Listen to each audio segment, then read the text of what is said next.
everyone, I am Creative Crea presenting the story of the Deceitful bird.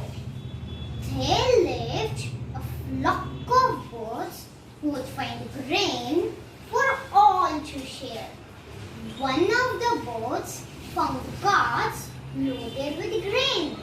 As the cart passed, the grain fell on the road.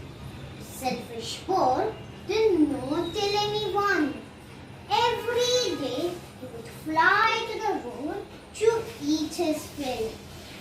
One day the king bird followed him and saw that he had cheated the others.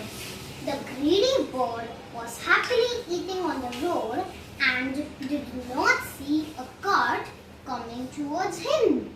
When he did see it, it was too late and the cart ran over him. So the moral of the story is, greed is a curse. Creative Crea signing out.